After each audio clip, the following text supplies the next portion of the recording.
Please do something. I cried out desperately, but both my mother-in-law and husband ignored me. Without even glancing at me, covered in blood, they seemed more concerned about the dog that bit me and whether the floor was dirty. With no other choice, I called an ambulance by myself and was taken away alone. I couldn't stop crying in the ambulance. During the transport, after a while, my husband called. He kept shouting in a desperate voice. Hey! Get the ambulance back! My mother is... My name is Carla Brown. I'm 34 years old. 4 years ago, I was almost forcibly dragged by a friend to a mixer, who said, "A drinking party with civil servants. Carla, you're coming, right?" That's where I met my husband, Oliver, who is 7 years younger than me.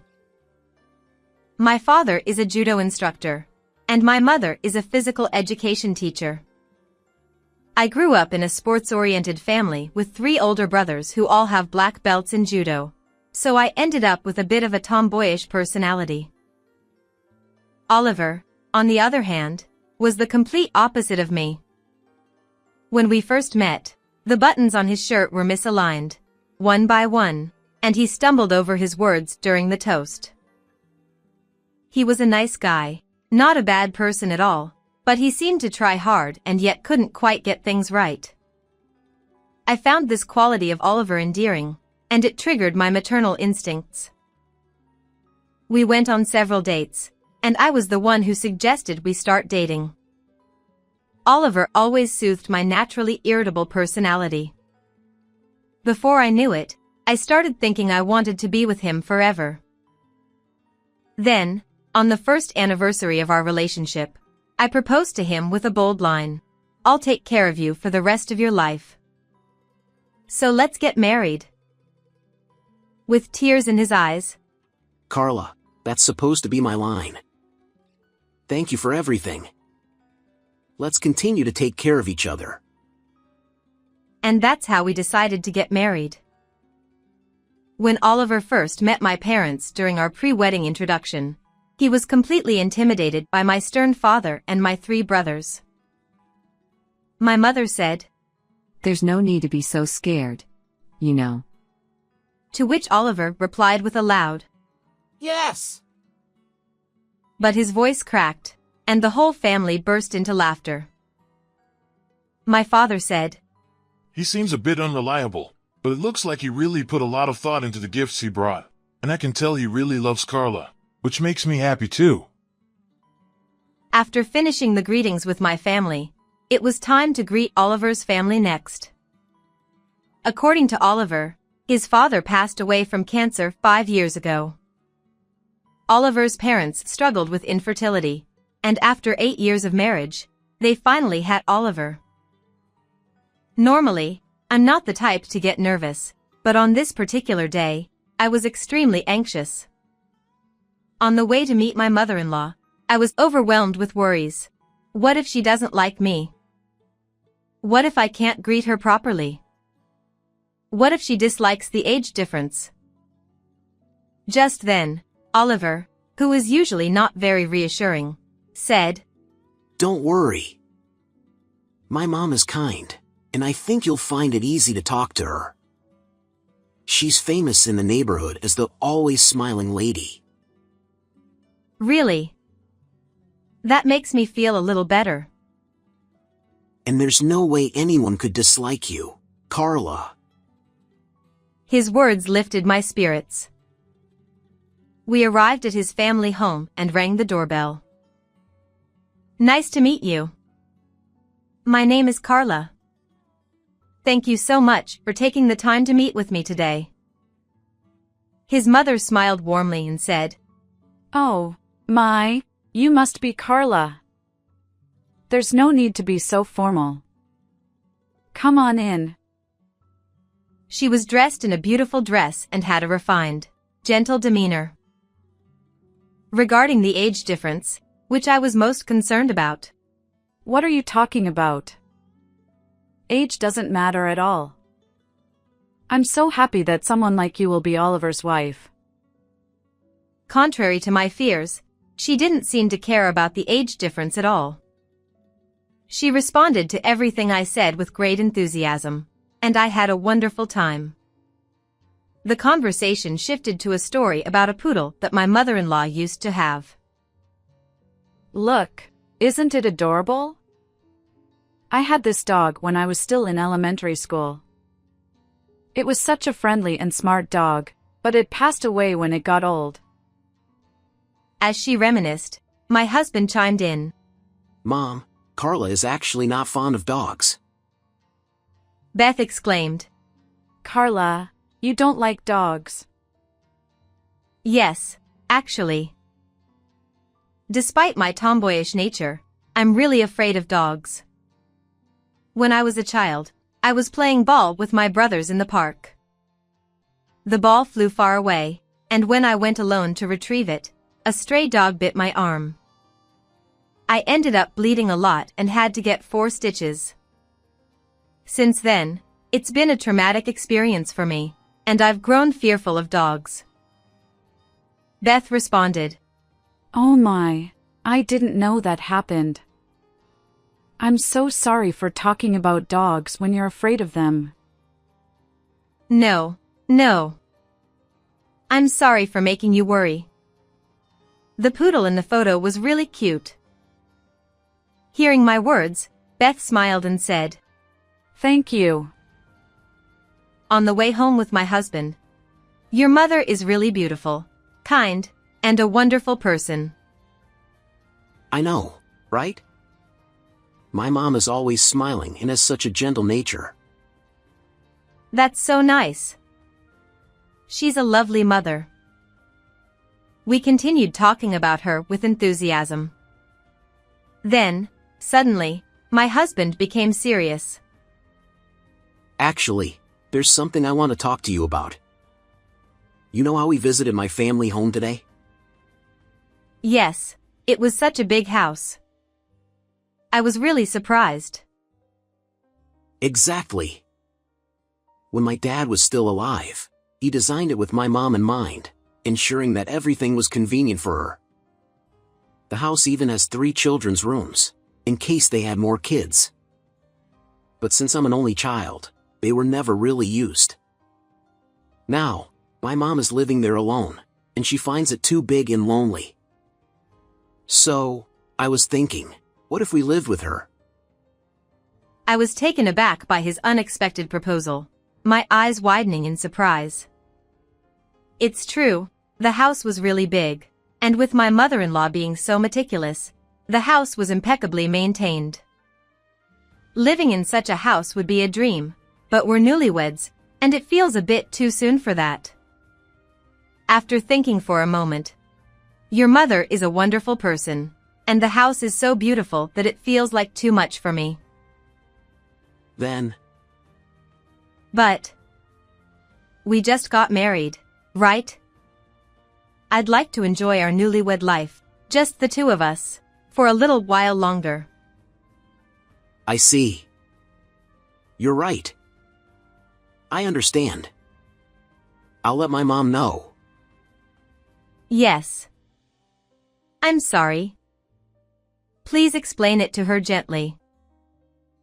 I felt a bit guilty towards Beth, but I also knew that it was important to express my own feelings honestly instead of just going along with things.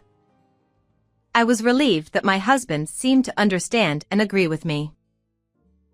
Then, our married life together began.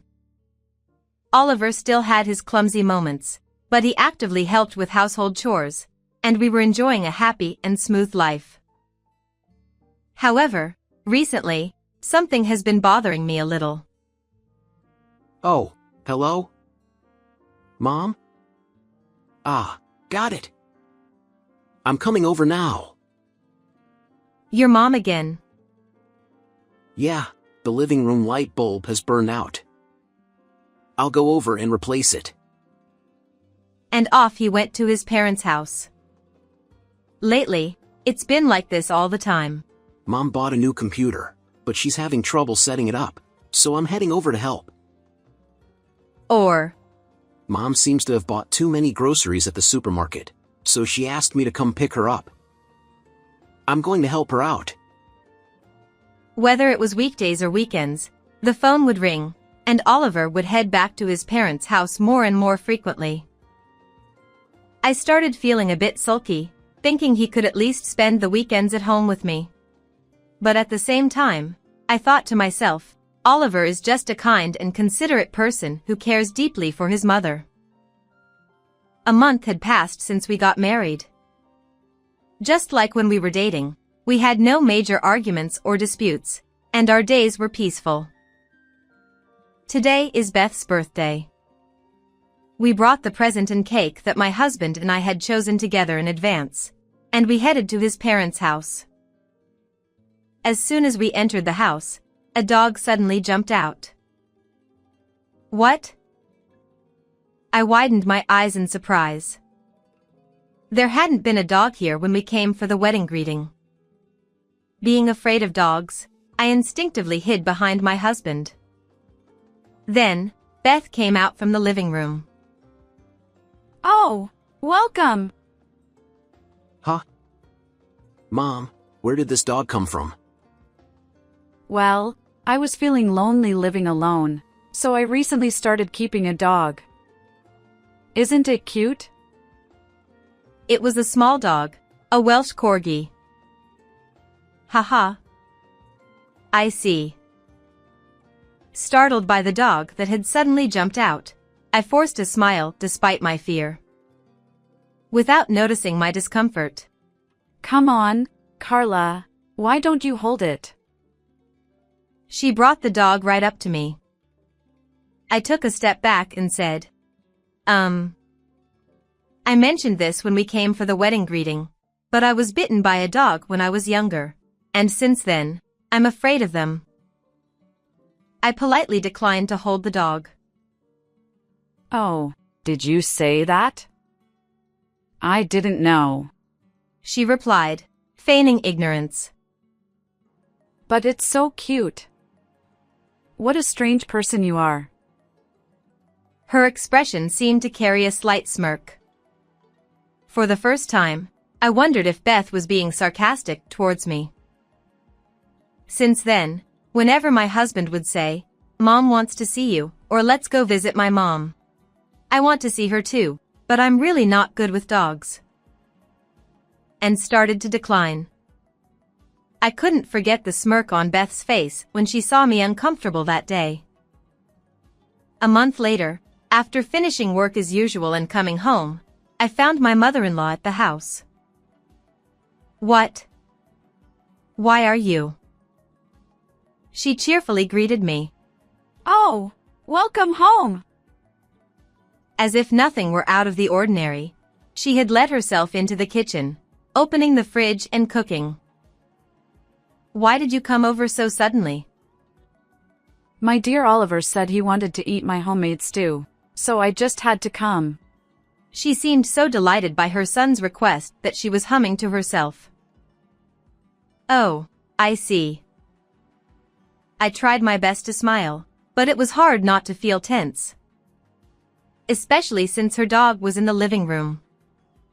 To make matters worse, she had fed the dog, and the dish it was licking clean was my favorite antique plate, which I had bought at a flea market in France. Who could possibly welcome such a situation? I went to my room to put away my bags and coat. Alone, I told myself, I shouldn't get irritated. After all, Beth came all this way. I took a deep breath to calm down and then returned to the living room. To my horror, the dog had made a mess on the living room carpet. No way. The brand new carpet was stained yellow. Oh, my. The dog. On the carpet. I called out to her in a panic, but she showed no sign of concern. Oh dear, it made a mess right there. Huh. She said that without scolding the dog or even cleaning up the mess. Knowing that if I left it, the stain would set into the carpet, I ended up cleaning it myself. Honestly. What is this? Even I, usually calm, was extremely frustrated. Then, I heard the sound of the door opening, signaling that my husband had returned home. The dog, reacting to the sound of the door, started barking loudly, woof, woof, and kept barking until my husband entered the living room. Even the sound of the barking was terrifying for me. Once the dog confirmed it was my husband who had come in, it quieted down, and I felt a bit relieved. The three of us sat down at the table to eat the stew Beth had made. During dinner, neither my mother-in-law nor husband put the dog in its cage, so it began to wander around our feet as if hoping for scraps. As my face tightened in fear and I started trembling, Beth remarked, You really aren't fond of dogs, are you, Carla? You're making such a scared face. I brought the dog today because I wanted to help you overcome your fear of dogs.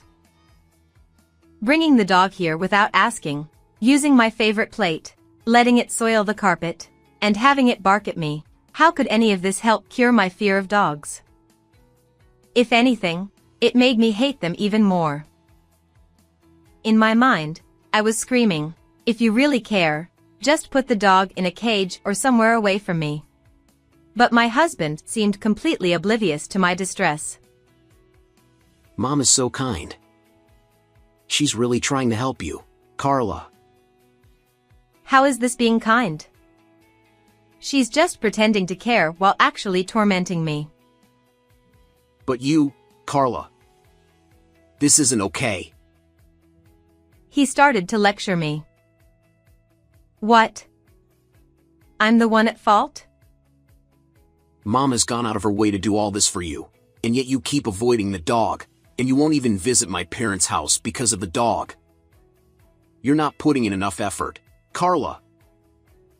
Maybe because his mother was right there, my husband began to criticize me more harshly than usual. I'm sorry. I had no choice but to apologize in front of my mother-in-law.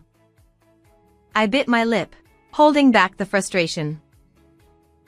After that, Beth started coming to our house frequently, always bringing her dog.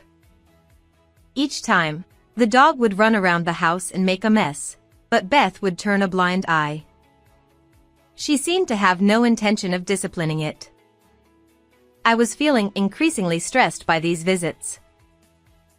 One day, when I felt I had reached my limit, I mustered up the courage to say to her, Please, I've told you many times that I'm afraid of dogs. Could you please stop bringing the dog with you? But then, her expression suddenly changed to one of anger, and she shouted, I've been thinking for a while now. Are you using your fear of dogs as an excuse to avoid me, Carla? That's terrible. I had never said anything like that. I was completely shocked and didn't understand what she meant. What surprised me even more was that my husband sided with her. Carla! That's too much. My mom was thinking of you, but you've been avoiding her? That's incredibly rude. Apologize to her. Oliver, Beth, you both know I'm afraid of dogs, right? And yet, you keep bringing the dog here, and every time it makes a mess, I'm the one who has to clean it up. This is just too much. But my mother-in-law furrowed her brow and huffed. At least let me enjoy my time with the dog. You're already too old to have children anyway, so what's the harm? I was stunned. Is that what you really think? Isn't it true? You're already 34. It's getting harder to have a baby at your age, isn't it? But my son is only 27. He still has a long future ahead, but thanks to you, his older, arrogant wife. She started muttering complaints. She had once told me that age didn't matter. I was shocked to learn her true feelings. I couldn't bear to let her stay any longer and hurt me even more. Please, never come here again. My eyes welling up with tears. Perhaps upset by my words, she retorted, How dare you? You really are an arrogant wife. and she left, taking her dog with her. From that day on, I began to feel a growing sense of resentment towards both my husband and my mother-in-law. Ever since my husband defended his mother and blamed me, our relationship has been strained, and we haven't been talking much. One weekend, my husband approached me with a serious expression. Carla, I'm sorry.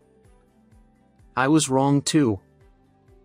I should have considered your feelings more. Oliver. I felt relieved, thinking he finally understood how I felt. But then he said, Let's go apologize to Mom now. What? Why would we do that? Was I in the wrong that day? It's not about who's right or wrong. Don't make Mom angry. Please, just apologize. In the end, my husband didn't understand anything. He didn't care about my feelings at all. He forcibly took me to his parents' house. When we arrived, Beth was standing with her hands on her hips, waiting for me. Beth, I'm sorry about the other day. I apologized as my husband had asked, just to calm her down. But then she said, I'll forgive you if you hold the dog. That's it. I can't reason with this person. I apologized even though I wasn't in the wrong, and I tried to meet her halfway multiple times. Yet, this is her response. As I've said many times, I can't do that. I responded firmly with a cold expression. Angered by my refusal, my mother-in-law forcefully pushed the dog toward me. Ah! I instinctively pushed the dog away, but in response to my scream, the startled dog bit my hand. It hurts. My hand quickly became soaked in blood. Please do something. I pleaded with my husband and mother-in-law. But Beth said, Well, anyone would be startled by such a loud noise. Poor thing. worrying only about the dog. My husband, to my shock, was checking to see if the floor was dirty. The fact that neither of them showed any concern for me made me utterly disgusted with them. Even amidst all this, the bleeding from my hand wouldn't stop. I managed to shoo the dog away and decided to call an ambulance on my phone. After a while, the ambulance arrived. My mother-in-law scoffed. Oh, come on. You're being so dramatic, just for a dog bite. Looking at me with a mocking gaze. My husband, even as the ambulance arrived, didn't change his attitude at all and kept checking the floor. Ignoring these awful people, I pressed my trembling, bleeding hand and got into the ambulance alone. I was filled with anger, pain, and sadness. I couldn't stop crying, alone in the ambulance. During the transport, for some reason, my husband called me. I thought he might actually be worried about me, so I answered the phone. But instead, Mom! Mom got bitten by the dog. You're still nearby, right? Tell the driver to turn back to our house. hearing those words, I felt my feelings for my husband begin to cool rapidly. I didn't care what happened to my mother-in-law. Let them both suffer on their own. With that thought, I silently hung up the phone. When I arrived at the hospital and was examined, the doctor told me that my wound was deeper than expected and that I would need to be hospitalized. Since I hadn't prepared for this, I called my parents and asked them to bring some things for me. After a while, my parents arrived. Carla. Are you okay? Carla! They looked at me lying in bed, their faces filled with concern. I'm sorry for making you worry. It still hurts a little, but I'm okay for now. I see. When we heard that you were taken to the hospital, I was really worried. What happened? Actually, I told them everything about my mother-in-law's and husband's behavior. My mother hugged me, saying, You did well.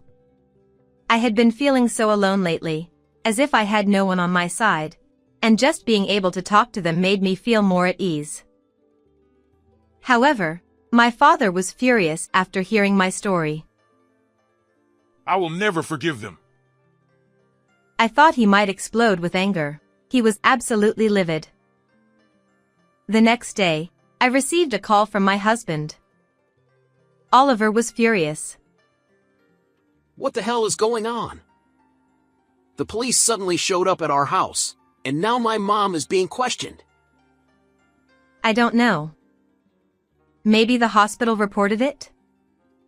They asked me how I got injured, so I told them it was your mom's dog that did it. What? What if Mom gets arrested? This is all your fault for being careless in the first place. Yeah, I figured you'd say that. But I don't care anymore. Actually, there's something I've been meaning to tell you. Let's get a divorce. What? We've only been married for 6 months. Getting divorced after just 6 months. Everyone at work and our relatives will laugh at us. It's embarrassing. I'm not divorcing you. He then hung up the phone on me. A week later, I was discharged from the hospital. On the day of my discharge, my parents came to pick me up, and I decided to go back to my parents' house with them. After that, I consulted a lawyer to handle the divorce and demand alimony from my husband, as there was no reasoning with him. Despite repeated calls from my husband, I ignored them all. Eventually, after another missed call, I received a text message from him. I'm at the cafe near your parents' house. You'd better come. If he wanted to talk, he could have come to the house. The fact that he didn't was probably because he didn't want to face my parents. With no other choice, I went to the cafe. The first thing he said was, I'm not getting a divorce. I don't care what you want. I'm getting a divorce. There's no way I want to stay with you or your mother after everything that's happened. Don't speak badly of my mother. It's your fault in the first place. You avoided my mom because you claimed to be afraid of dogs. And the dog bit you because you suddenly screamed. As he continued to lecture me, my father and my 3 brothers arrived at the cafe. Before coming, I had told my father about the message from my husband, and he had called my brothers to join us. Surrounded by 4 large men who practiced judo, Oliver's voice trembled as he said, Oh, father-in-law, brothers-in-law. His cowering posture was almost laughable. How dare you hurt my daughter? Our sister wants a divorce. You're going to give it to her, right? They glared at my husband with intense eyes. Terrified, Oliver stammered. Yes. My father and brothers kept pressing him until he finally agreed to the divorce and the alimony. I then presented the divorce papers I had prepared and said, Sign these. We're getting divorced. Reluctantly, my husband signed them, and I left the cafe. Thanks to the support of my father and brothers, I successfully divorced my husband and received alimony from him. I also had my lawyer demand compensation from my former mother-in-law for my injuries, and I received alimony from her as well. I later heard that my former mother-in-law had been questioned by the police about the dog biting incident. She received a stern warning and was forced to give up the dog. Apparently, she had spoiled the dog so much that it began to see humans as weaker than itself. After biting me, it bit my former mother-in-law as well, becoming quite vicious. Her injuries were severe, and she ended up with a broken wrist. Now, she's living a life of discomfort with limited use of her wrist. My ex-husband moved out of the apartment we had shared and returned to his parents' house, with his mother unable to use her wrist properly. Oliver, can you help with the laundry? Can you cook for me? But having never done housework before, Oliver couldn't do anything on his own. This led to constant arguments between them, with my ex-husband saying, "It's your fault this happened in the first place." They began to fight regularly. Meanwhile, rumors spread among his relatives and coworkers that he got divorced because of his mistreatment of me, damaging his pride. Well, I was the one who started those rumors. While I was in the hospital, I confided in one of his coworkers whose contact information I had. This coworker was known for being a gossip, so I deliberately chose to share the story with them. It worked perfectly. The coworker spread the word about my ex-husband's behavior, labeling him as abusive, a mama's boy, and someone who had been divorced, turning him into an easy target at work. Serves him right. With the support of my parents and brothers, I'm now living a happy life. How did you like this story? Please don't forget to subscribe to my channel. See you in the next video.